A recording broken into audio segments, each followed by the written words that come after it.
The little boy, when next he saw Uncle Remus, after hearing how the animals went to the barbecue, wanted to know what happened to them. He was anxious to learn if any of them were hurt by the dogs that had been chasing Brother Rabbit. The old man closed his eyes and chuckled. "You sure is axin' something now, honey."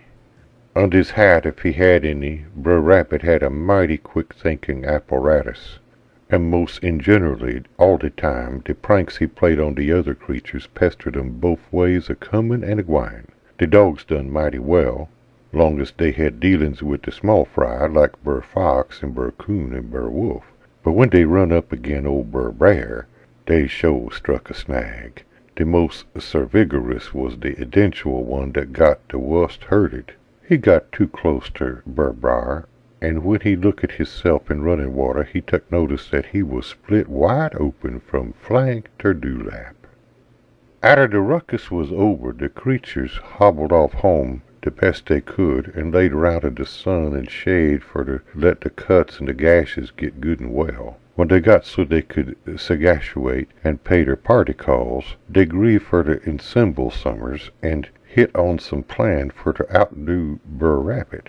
Well, they had their assembly, and they jowered and jowered just like your pa do when he ain't feeling right well. But by they agreed upon a plan that looked like it might work. They agreed for to make out that they going to have a dance. They know that old Br'er Rabbit was always keen for that, and they say they'll give him an invite, and when he got dar, they asked him for to play the fiddle, and if he fused, they'll close in on him and make way with him. So far, so good. But all the time they was jowerin' and confabbin', old Br'er Rabbit was sittin' in a shady place in the grass, a-hearin' every word they say.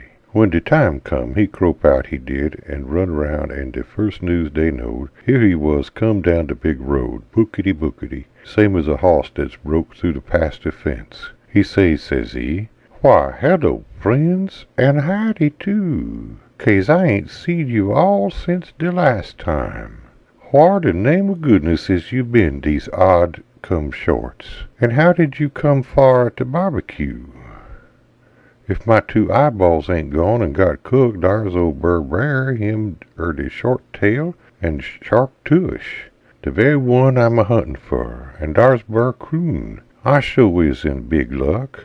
Dar's gwine to be a big frolic at Miss Meadows, and her and the gals want Br'er for to show 'em the roastin' yar shuffle, and they put Br'er Coon down for the jig they calls Rackback Davy.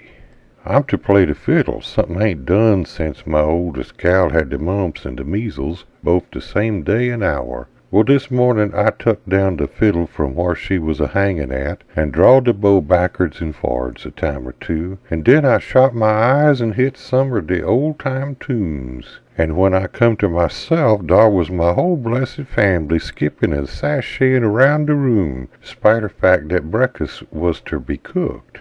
With that, Br'er Rabbit bowed, he did, and went back down the road like the dogs was after him. "But what happened then?" the little boy asked. "Nothin' 'tall," replied Uncle Remus, taking up the chuckle where he had left off. "The creeturs ain't had no dance, and when they went to Miss Meadows, she put her head out the window and say if they don't go off from dar she'll have the law on 'em.